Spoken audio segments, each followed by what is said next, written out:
coordinators for the Innovation and Design Hub. My co-coordinator is Margie, who's on the side. So our program kind of helps with entrepreneurship and helping you find the resources you need to kind of get your idea started.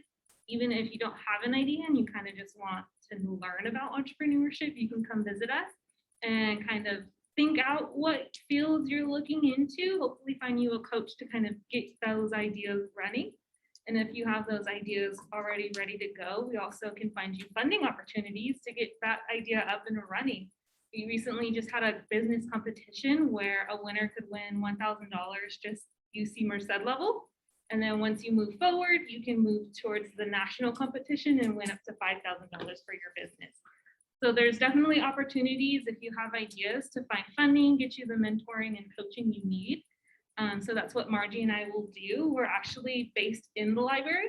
So if you go downstairs and go to the cap card office, we're in room 108 and you can find us both there.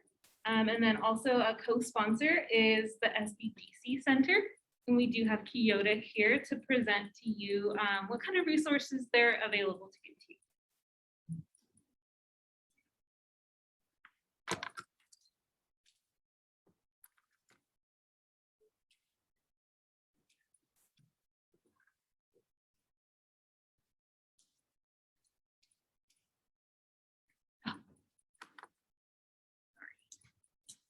Where?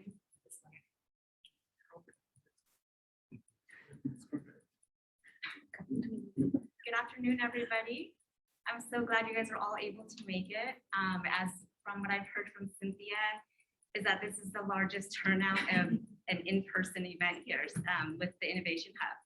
So thank you all for taking the time to come out and join us.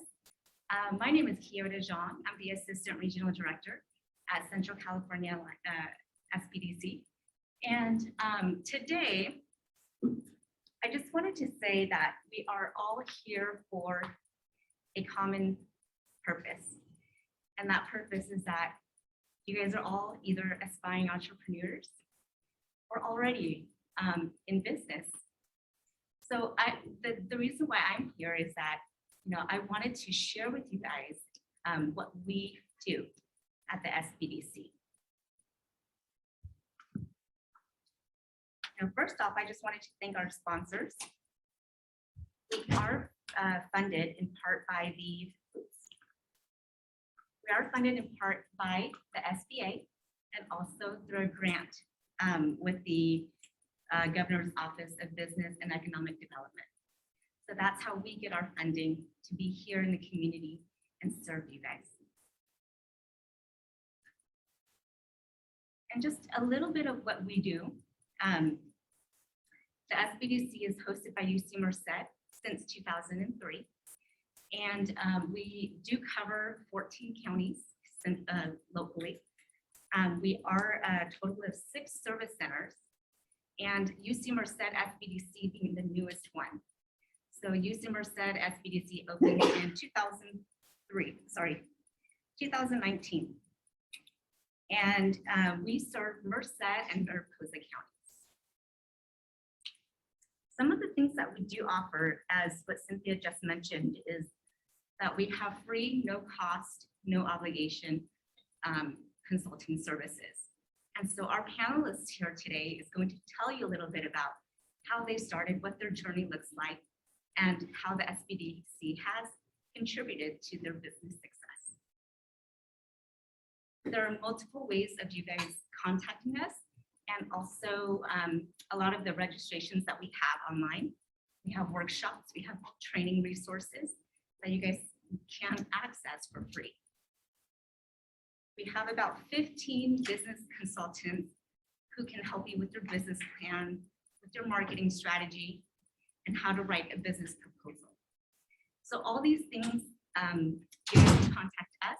We'll be able to connect you with a consultant, and from there, you guys can build your business.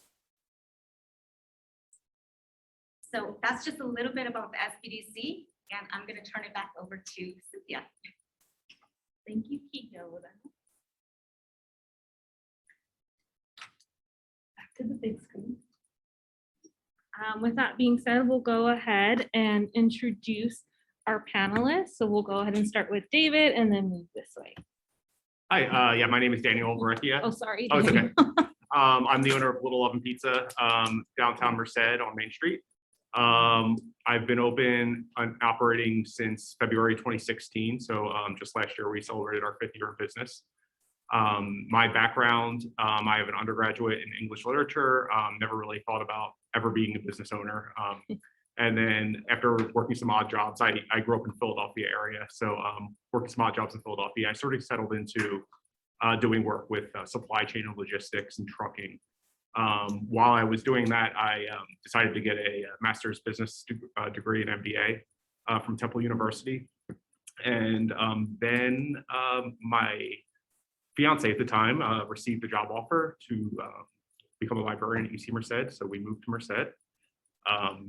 And it just so happened that I actually had a friend that lived in Merced that I went to college with. And we, after about a year of living here, my friend and I decided to open up a pizzeria together as a partnership. So we did that. And just about 2 years ago, he moved out of Merced. He moved to the Tahoe region. So the partnership split up, and now it's just sole proprietor. And so I'm just the sole owner at this point.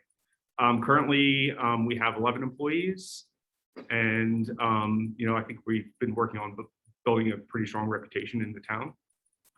Is there anything else that I should say about the business? No, you're fine. Okay. And then we'll go ahead and go to Uday.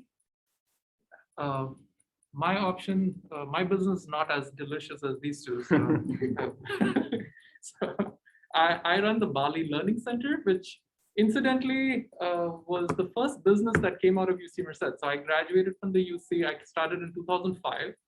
I graduated with my bachelor's in environmental engineering. Fun fact, I was also the second student body president. I was the second ASUCM president back here. So that kind of helped me, give me the confidence while I was still a student to start thinking about starting a business, contacts, connections, those kind of things. And long story short on that one, I'm an engineer, but tutoring is a hobby of mine that kind of turned into a business.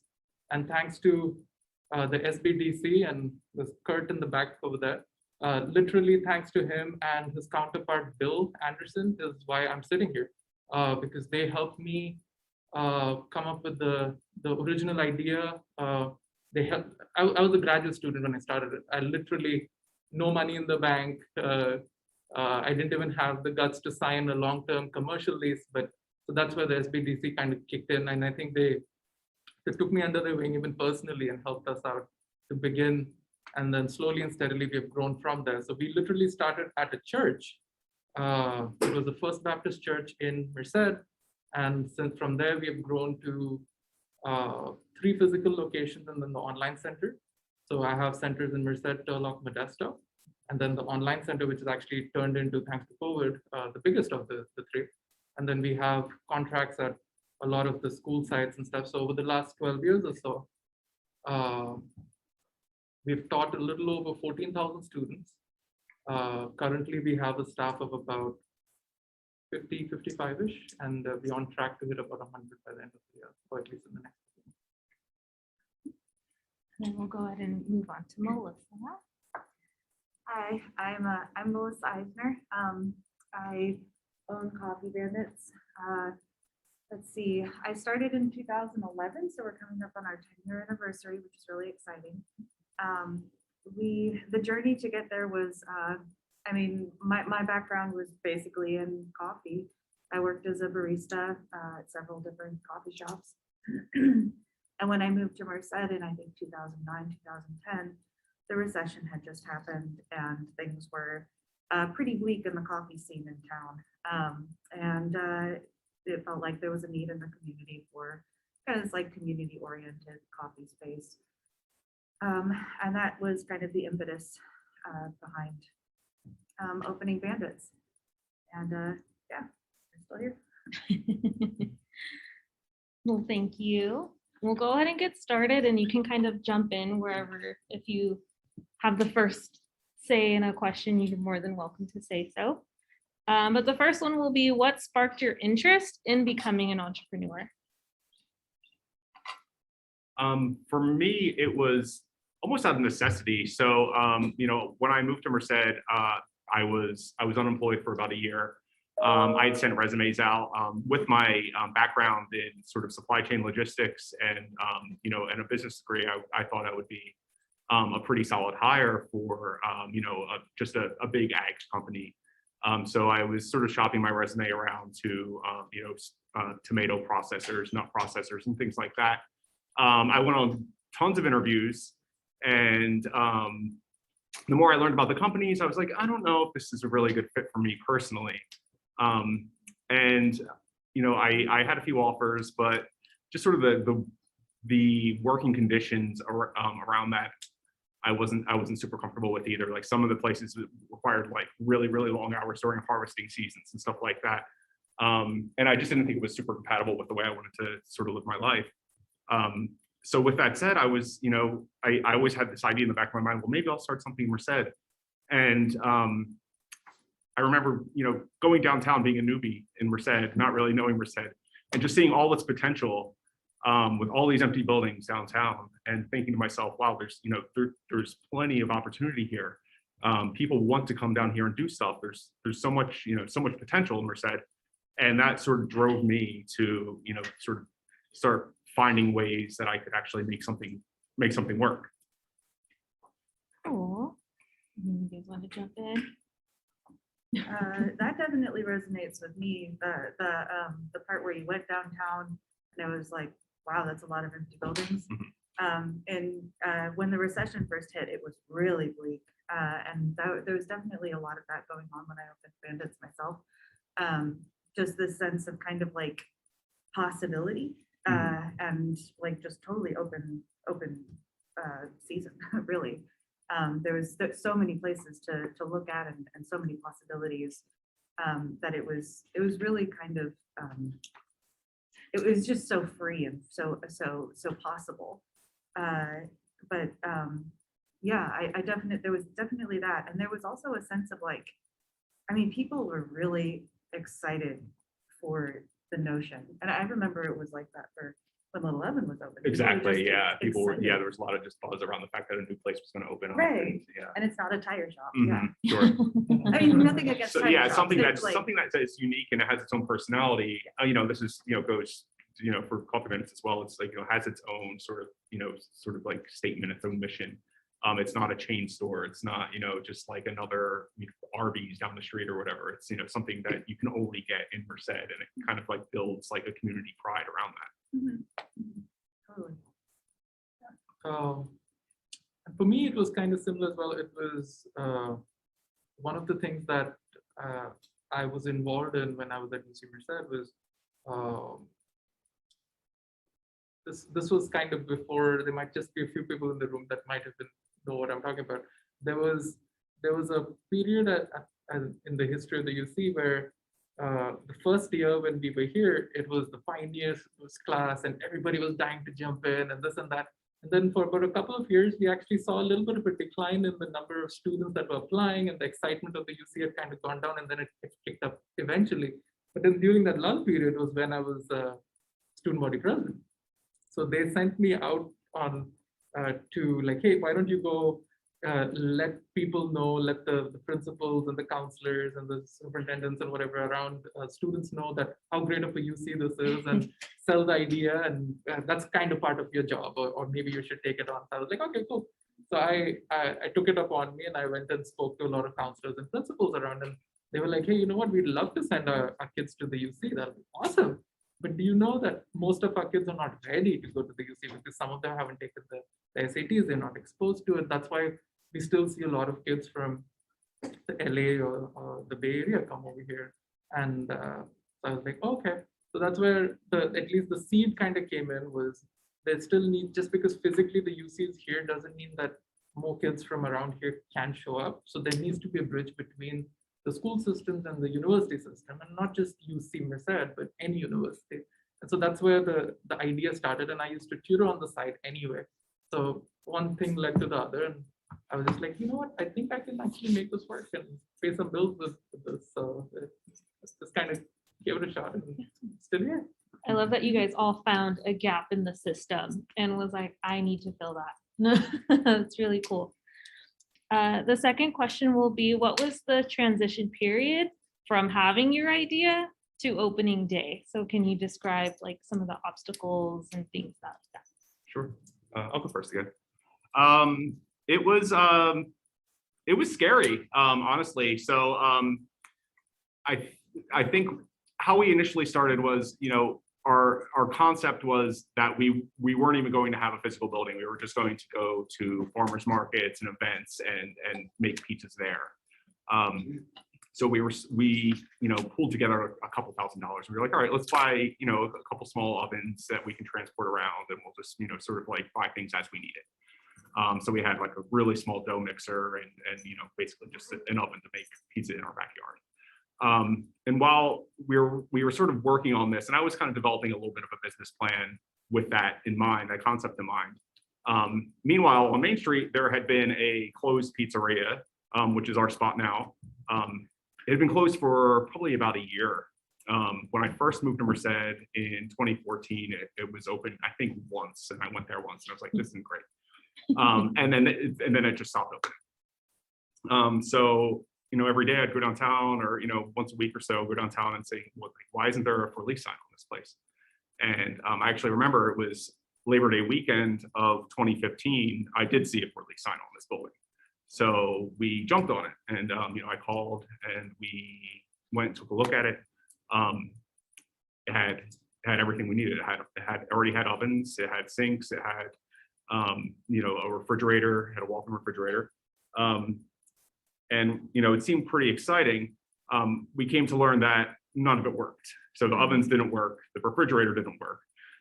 So despite all that, we signed a lease in October of 2015 and spent 6 months rehabbing the place, getting things fixed, buying new ovens, and putting it together. In the meantime, it was a lot of just sort of planning, sort of like building out a business plan, and sort of like deciding who our target markets were going to be, and also developing recipes.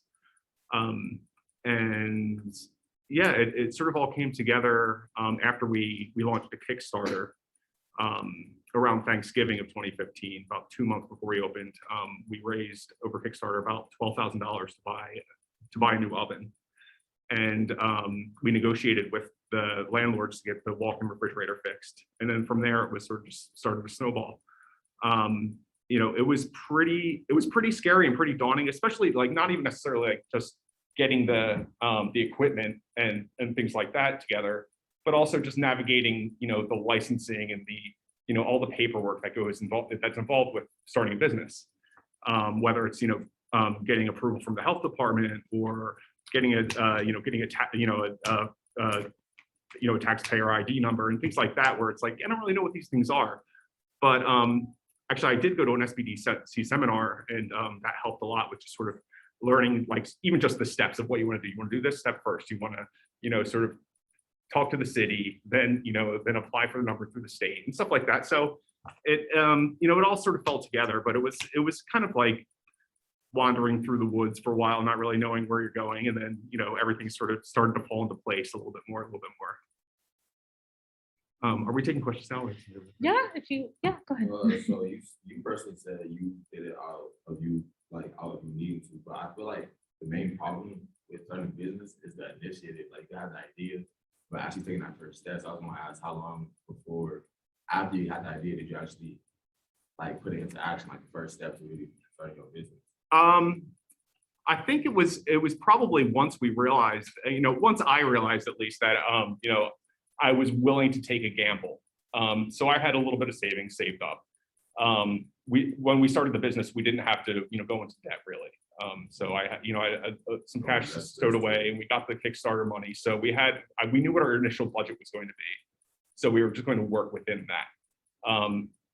So I said to myself, okay, well, if I have this money, and it was maybe like $15,000 that I had in savings, and I said, if I have this money and I put it into a business, and this business fails in 6 months, so be it. It's like I took a shot, and it's not the end of the world if I lose that money.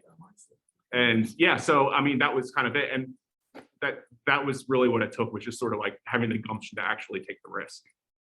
if that makes sense. But yeah, it was pretty fast. Like once I decided that I was going to take that risk, like I got the ball moving really quickly. Do you want me to repeat the question? Please. Yeah. What was the transition period like from having your idea to opening day?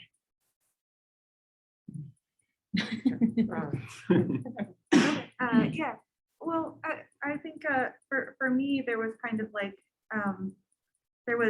I had worked as a barista for so many years, like from when I was a teenager until I had moved to Merced.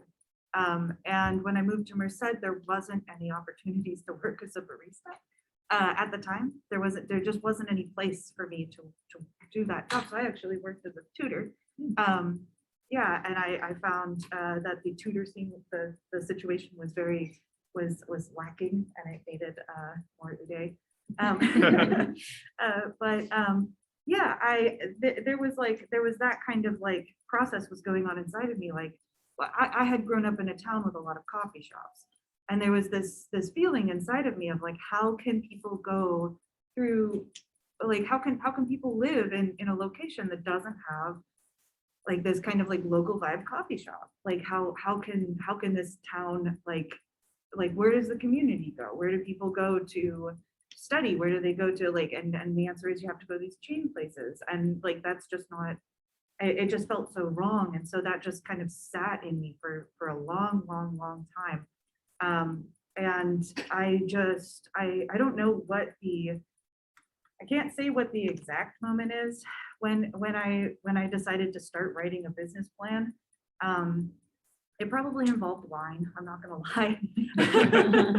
Probably involved a bottle of wine, and I started writing a business plan, and I wrote down like maybe just this little like one sheet thing, and then I sat down with. I have a question. So I've heard a lot of people say that they find problems that they have and create a business solving their own personal problem. Like you said, you had like, do you agree with that? I Do you would think say you that have a that, personal problem that you just have to create a business to solve? yeah, that Yeah. resonates with my experience for sure. I just put it out there. Yeah, yeah, it was like my experience in this space, in this this, I guess, economy, you could say, like in this business space, was like, well, there's a lack of this kind of a thing. Yeah, so I kind of so I wrote this little business plan, and then I sat down with some friends and with my husband, and just like kind of like talked about it, and there was that thing where just people were really excited about it. And like really excited about it, to the point where people were like offering to give whatever help they possibly could. So I didn't know what I was doing. I hadn't even heard of the SBDC at that point. And so I wrote a 60-page business plan. And then I learned about the SBDC, and they helped me to chop it down a little bit and condense it so that it could be something that was like, I would be able to go try to find funding with. But yeah, and then it was about 2 years. 2 years, I actually went through multiple business partners in those 2 years. There was, trying to find the funding, trying to find all the equipment, trying to find what location, because like I said, at the time, it was the Wild West of location. About 2 years of just kind of working at it every day a little bit. In that time period, I think that probably if I was to give any advice, it would be to first of all, like, write out and draw out and visually represent and like conceptually represent everything that you possibly can, because when you hit the ground opening day, if you have a business like mine, or if you have an experience like mine, you hit the ground opening day, now suddenly there's something that more or less every single waking hour is going to be taking up your time, if it can. Just get all of your creative stuff out, even if it seems asinine, even if it seems like irrelevant, or like, oh, I'll remember this later. You won't. Write it all down and draw it out and visualize it, and really conceptualize it, so that even if you decide not to do it later, you still have something that you're changing rather than starting from a blank slate. Blank slates are a lot more difficult, and a lot more scary. But yeah. Yeah. Oh, sorry. Sorry, I wanted to ask a question. So, do you mind like kind of sharing what your initial business plan looked like, and what do you think is like universal for, like, what do you think are aspects that are universal for all businesses? My initial business plan was like I said, it was stupid long. It was, I mean, the original, the very short one was just kind of like a write-up of what I wanted to see, what I like wanted to wake up the next morning and go to a coffee shop and see this, you know. It was kind of like that. The really expanded one I did, you know, financial projections going out a decade, and like I did, you know, just like just tons and tons of descriptions of every single possibility and contingency that I could possibly imagine. And it was kind of unnecessarily long, but and it wasn't useful for other people, but it was very useful for me. And I've even gone back to it even recently, because that's where the dream is like condensed. Yeah, I can speak to that as well with like regards to the business plan. You know, ours was like so granular, where it was like, okay, well, you know, who is our market during the weekend? Who is our market during lunchtime? And it's like, how can we, you know, draw these people in? So it's like, okay, well, we know people are going to want to go to the movies. So we're going to assume that maybe they're going to only want to get slices on, you know, Friday nights because they're on the way to the movies. And how is that going to impact our operations? So it's, you know, I think every business plan kind of follows, you know, a very standard form. But, you know, you can really get, you know, super in depth with each and every, you know, part of that form. So, you know, just like in terms of operations, where I was really focused on was like, well, what is it going to look like? What is it going to look like when a customer walks through the door and places an order? How much, you know, who are they going to talk to? How are they going to pay? Where are they going to pick up their pizza? You know, just like every little thing like that, if you have an idea of how that's going to work out, it makes things go a little bit easier. So, you know, to get really, like what Melissa was saying in terms of like visualizing, that is super important. From my perspective, I had the opposite. For a guy who's fairly academic and runs a learning center, I write a lot, but I did not write a business plan whatsoever. I went to, I took it to heart. I heard somewhere that if you cannot write something on the back of like a paper napkin or a business card or whatever, it's too complicated. So I literally was like, okay,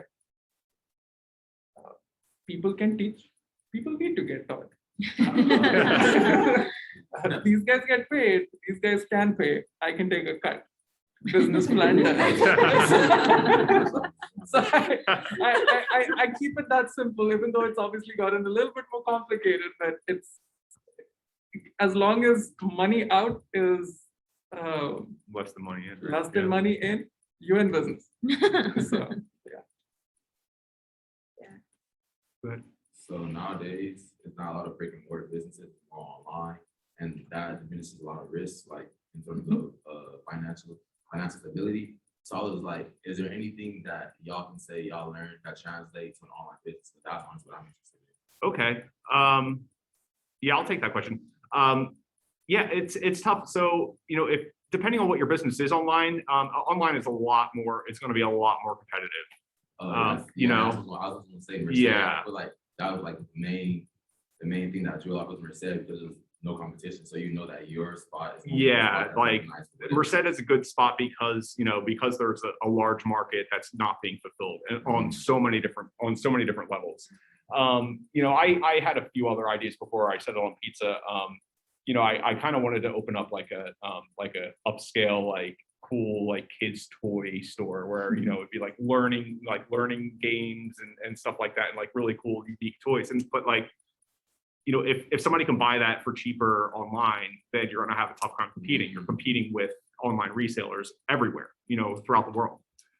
So, you know, something like coffee, something like tutoring, something like pizza, it's, you know, you're getting a product, right? But you're getting a service, you're getting an experience. And that, you know, that's something that can differentiate. So I'm not necessarily sure what your concept is for an online business, but you want to keep that in mind. You want to figure out how you can stand out in, you know, in a crowded environment. And I see a lot of bigger companies doing partnerships like Amazon with their FBA programming, how it kind of eliminates the customer portion of it, because they're giving you their customers accessibility. But it's like how his business is, where they're getting a cut of whatever you make. Mhm. So I was also thinking of that to like kind of, to an extent, eliminate that portion so you don't have to really stress on the customer part of it. But yeah, I see what you're saying. Yeah. So you're looking to be more of a middleman. Huh? Yeah, you're just trying to take a little bit off the top. There you go. I like that. Specifically for your online question, I had to deal with this about a year and a half ago, thanks to COVID.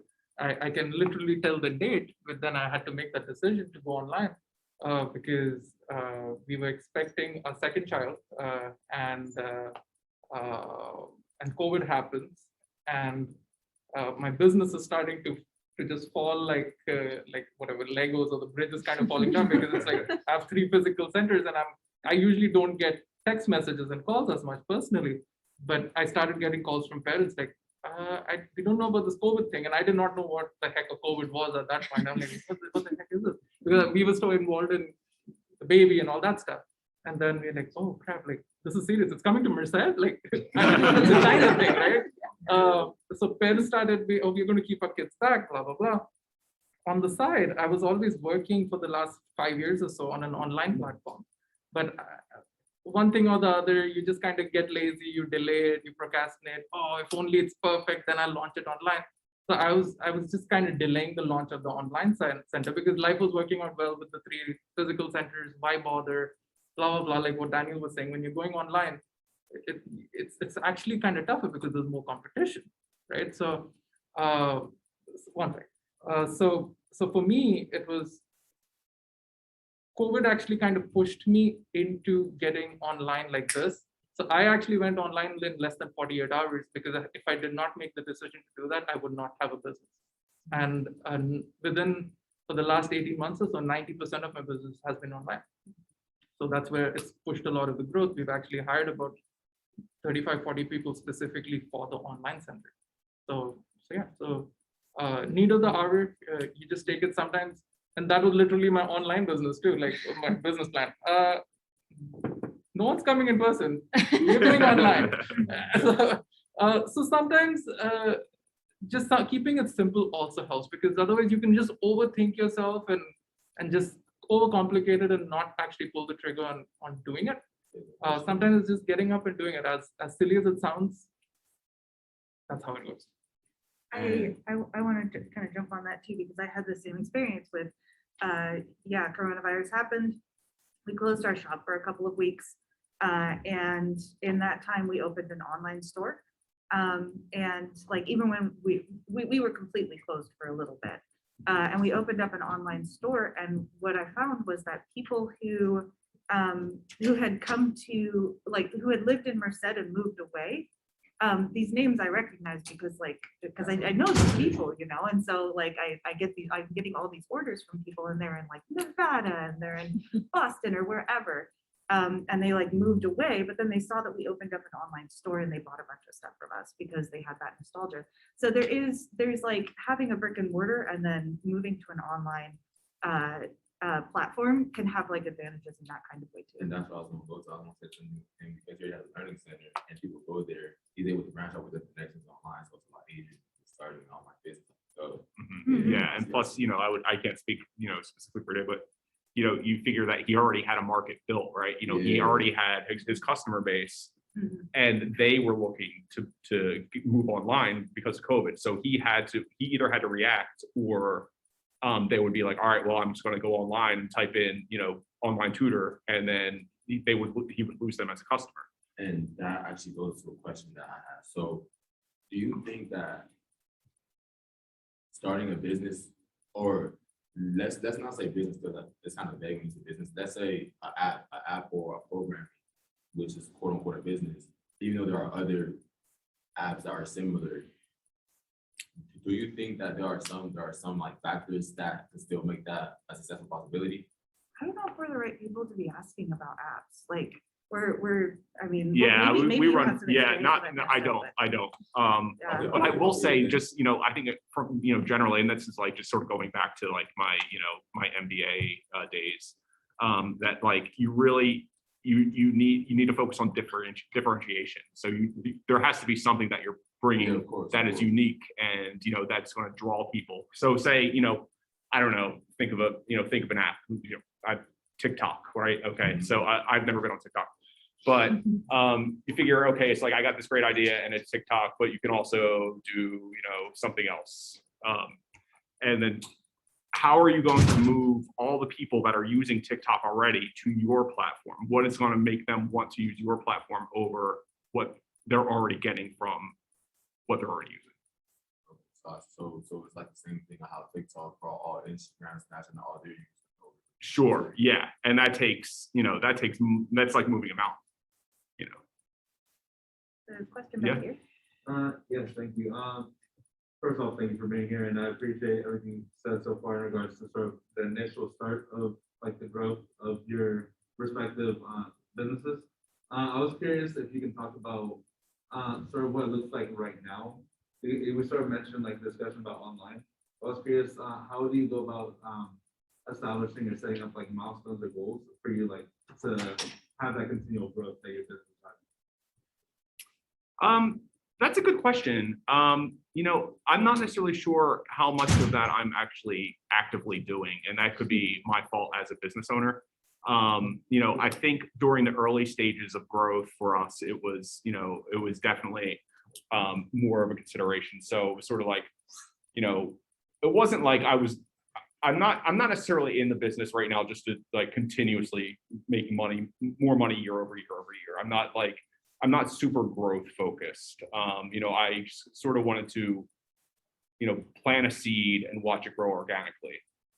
So initially, I think it was like, okay, well, let's see how this works out. What can we do? And it's like, oh, wow, we did, X amount of money this week. Like, will next week be better? Will it be worse? Let's find out. And it was sort of testing the waters in terms of what our capabilities were. If you've ever been to Little Oven Pizza, it's a tiny place. Sometimes customers have to wait an hour for pizza. It's not the most, it's not the most convenient place to go to, but people still come because they like the product. So I have like very real physical limitations as to what my growth looks like. And I'm still kind of exploring whether or not I can expand that any more than I already am.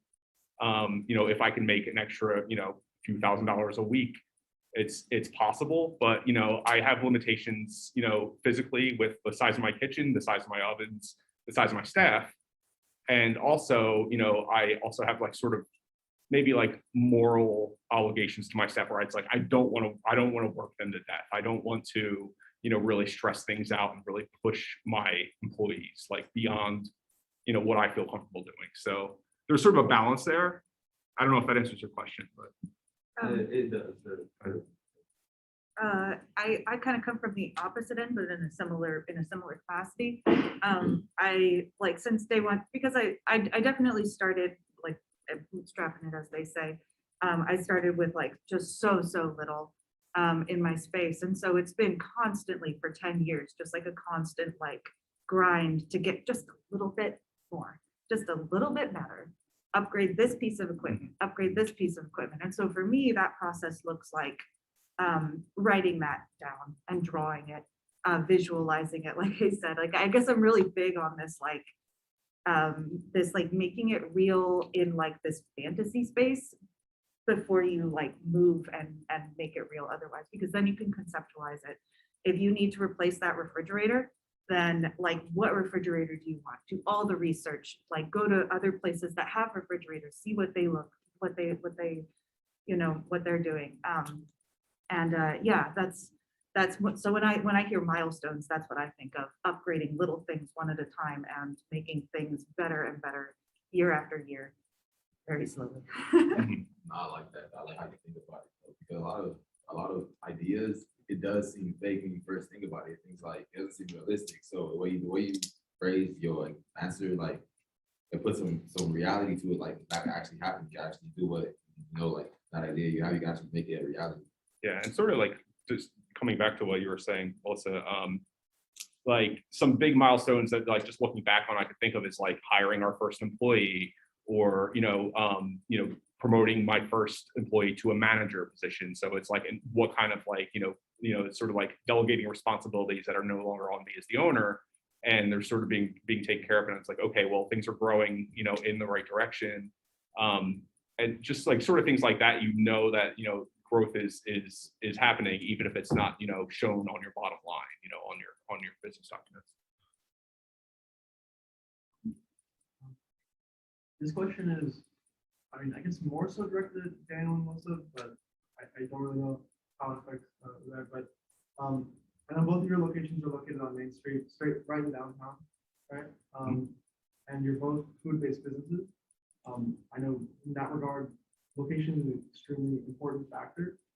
When it comes to starting, when it came to starting your businesses, how significant was the cost of location, and how much does that cut into your business profits today? Because Like, as the time grows, yeah, I'm like assuming- overhead.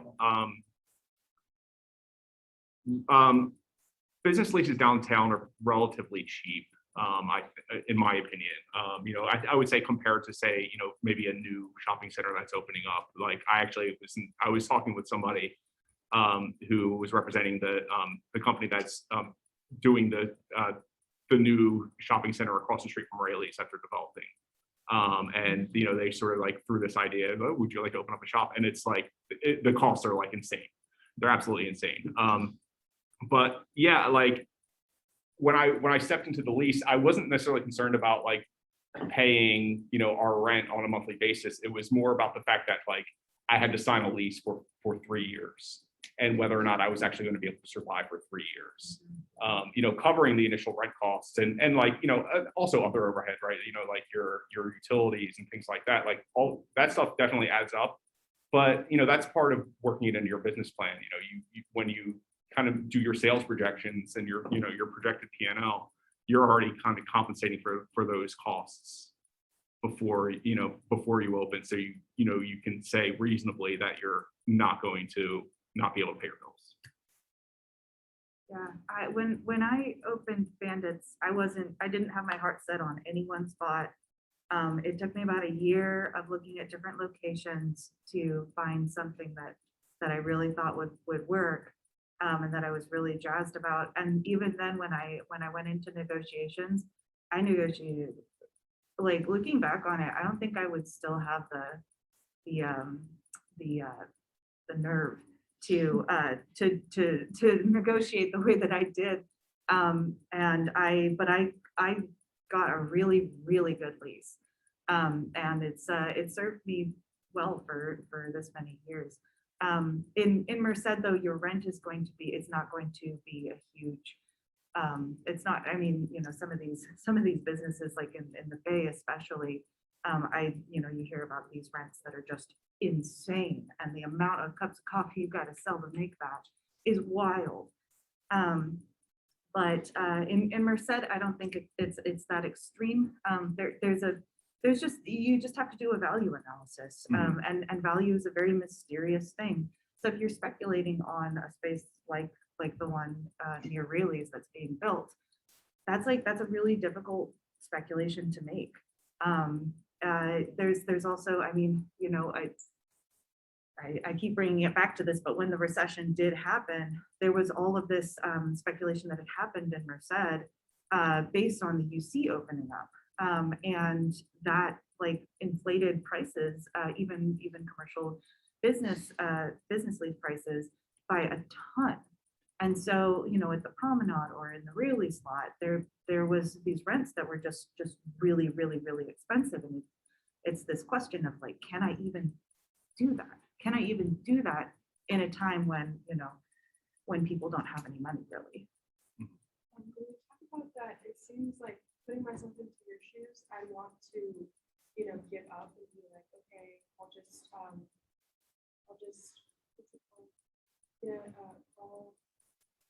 bankruptcy and like get my share of like whatever I lost in this on.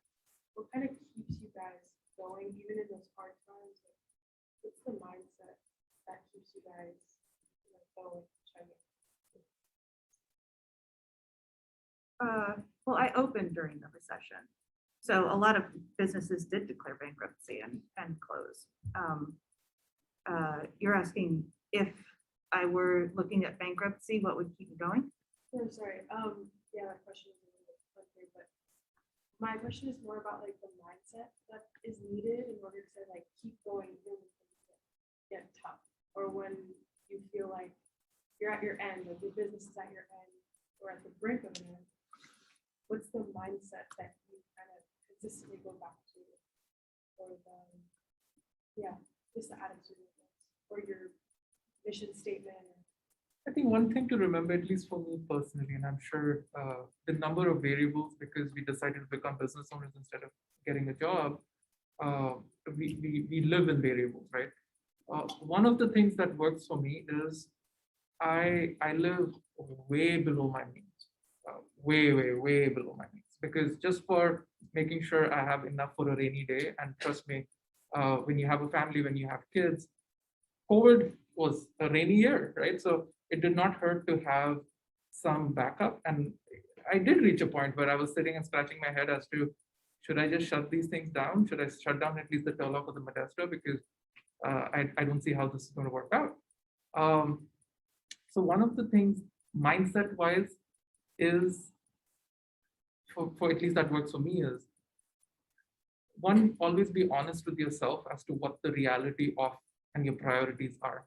At the end of the day, the business is a business. Yes, it's my baby. Yes, I wanted to see it well, but it's just a business. If it goes away, I'm not dying, right? Like I literally live my life to the point that if my business goes away tomorrow, and it's a good business, it's doing well, don't go, please. But if it goes tomorrow, I'll still wake up and I'll still be okay. Because if you lose your sanity, if you get depressed, that's what you cannot bounce back from. But if you are just like, I gave it a shot, I learned a bunch, I'm better prepared for next time. Even in the middle of running a business, a semi-successful business, I still live with that idea that this thing can go tomorrow. One bad lawsuit, one bad whatever, I don't know what happens. I don't even know the future. One bad COVID, something can happen, and blink of an eye, it can go. So do not get married to the idea. It's not the end of the world if it goes away. You get up, you shake off, you move on again. And it seems like the bigger businesses and people that we read about, they have the craziest unsuccessful story, right? Like, I went bankrupt. I was like, luckily, I don't think any of us have had that bad of a story, but even if it does, I hope you'll see us back here, sitting here in 10 years with even a bigger business. Yeah. Also, for me personally, like I really like, I mean, you know, there's washing dishes and there's like things that suck about coffee shop work, but I really like coffee shop work. I like the people, I like the smell of the coffee, I like the experience of going in, I like seeing people I know. You know, it's just something that I really like, and that energizes me fundamentally. So when things are tough and when things are rough and when I feel like I'm at my wit's end and I really don't want to go into work, I just make myself go into work anyway. And by the end of my shift, I feel better. Yeah, that's a really good point. You know, and it's like, you know, you can make your, you know, if you're the boss, you can be, you know, like whoever you want to be, right? You know, it's like, okay, I don't want to have to, you know, scrub the bathroom. So it's like you pay somebody to do that. That's, you know, that's kind of the point. But, you know, for me at least, like the most rewarding part of being a business owner is sort of the managing the human resources, like building a team and sort of like supporting your staff and making sure that they're happy and that everybody's working well and that they appreciate their job and that, you know, they respect you as a boss. I've worked for plenty of lousy bosses. And that was part of the reason that I wanted to start my own business, because I was like, if these guys are, you know, doing this and, you know, they're so lousy at their job, I could definitely do this and, you know, and be better at it and actually like, you know, have a little bit of respect for my staff. And I think, you know, that reflects, you know, sort of like really well in the business, and it carries over in dividends in terms of, you know, how your customers experience the business. So like, you know, getting back to your question, it's sort of like, yeah, if there's something you don't like to do, you kind of, you still have to do it, or you still have to deal with it. but you don't have to, be like, all right, well, forget this. I'm just going to get rid of this business because it's just such a headache. Yeah, there are plenty of days where I go into work and I'm like, you know what, like, I don't want to do this anymore. Like, this is just so exhausting, and it is exhausting. But you tough through it, and it's rewarding, it's worthwhile, and it does become like part of your life, and that's kind of unique in itself. I have daydreams. I'm not even kidding you. Like I'll see like a school bus driver, and I'm just like, such a cool job. Yeah. You just go in the morning, you just run these kids around, and you go back home, and you don't have to check those damn things. Yeah, I've totally fantasized being a school bus driver or something at some point or the other. But then the reality kicks in. I'm like, no. I'm happy with what I'm doing. But yeah, it happens all the time. I'm sure the amount I'm hearing these two laugh, I know they've thought about it too, especially when you say, now hiring school bus drivers. Yeah. And then I just had one last question for each of you, and that would be, what is one piece of advice that you would give your younger self about becoming an entrepreneur?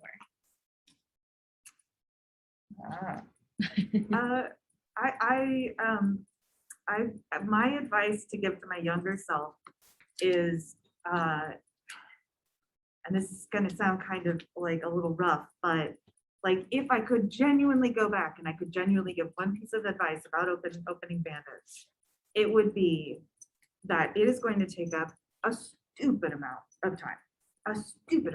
You're going to be amazed at how much time this can take up. So those other plans that you had, you're going to need to really figure out how to organize your life so that those plans can work. Yeah, that would be it. I think for me, it would probably just, I would tell myself to not be scared to take risks, and sort of like believe in your potential. I think that was something that held me back for a long time, was that I wasn't really sure. I didn't think that I actually was going to be able to do something like this. And I think during one of the early SBDC meetings that I went to, this is before I even like had a really strong idea of what kind of business I wanted to open. There was a pamphlet that they gave us, and there was a page on this pamphlet, and it said like, it was basically like a self-assessment, and it said, there was a checklist of are you willing to sacrifice all of your free time for your business, and you write down a number, you like select yes or no, and then by the end of the paper you like add up the score, and it sort of gives you a sense as to whether or not you're really cut out to be an entrepreneur. I think part of myself was like second guessing myself, and I was like, well, maybe I'm not really cut out to be this like entrepreneur, this young go-getter. And it turns out that I was, but it took a good couple of years of like really grinding hard, working 15-hour days at the pizzeria, and just sort of like dealing with just like insane nonsense it's just like nothing but a headache. And there's still plenty of that, but it's gotten a little bit easier, and the more you do it, the easier it gets. So I think my advice would be like, just don't be afraid to tough through the hard times, because it eventually gets easier. My advice to my past self would be just think bigger. Don't dilute your dream because of what you think reality is. Dream bigger, the reality will change for you. And the more times in the past I've been in that frame of mind, some crazy stuff's happened. That's good advice for now, I think. I think so. It's advice for today. Yeah. While you guys were having your conversations, a lot of things popped up in my head. And BDC can help you with that. So just a few things with that. We're talking about a business plan. It's like a 60 to 100 page. And our business as consultants are going to help you guys with everything that's about. You have to think about the SWOT analysis, what your strengths, what your weakness, the opportunities, the challenges. And so all of these are all things that the SBC. And when you were mentioning about how the SBC helps you set those up as well. How long is it to do this that month? To add an employee as a milestone. Are you finally taking your salary as a milestone? think you have to invest in that. But with this work, now, you gotta make sure. And so these are all things that whenever you're ready to bring that idea to life, that's the aspiration that we are. And so we have brochures that kind of the extras in there. Feel free to take one. I know that our panelists are just going to today help answer questions for the extras. So yeah, get help for sure. And actually the funny thing was, before you guys came here, I was here about 45 minutes earlier. So I was picking Cynthia, Margie, and Kyoto's mind. And Cynthia was like, because I was like, oh, what are you guys doing? What's the new stuff you're into, blah, blah, blah. And then she's like, yeah, you can connect with us if there are any businesses you'd like to invest in. So she was kind of giving me that spiel from that angle. But in my mind, the reason, and I didn't tell her, why I was asking those questions was, I was like, I still need help. Where can I go right now to go get more help so that way I can grow my business even further? Because from the outside perspective, somebody's reached a business with 50 employees. Oh yeah, you're made it. No, you just have to keep learning. There's so many things. I'm still scared of lawyers because I'm not gone. But now if I have to grow my business to a whole different level, I have to get comfortable with that. And so that's where I feel consultants and groups like the SPDC can help you at different stages, especially at your guys' stage. Do not be afraid to ask help. There is no stupid question. The day you start to think you're too big to ask a silly question, that's when you're going to go start like that. So be humble, ask questions, be a student. That's the best place to be to grow. Well, thank all of you for coming and sharing with our students, and thank all of you for showing up and listening to our wise words.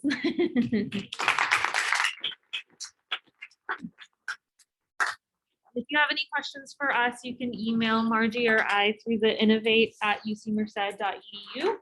And if you have a pamphlet, I'm sure it has Kyoto's or information to go to the SBDC if you have any questions.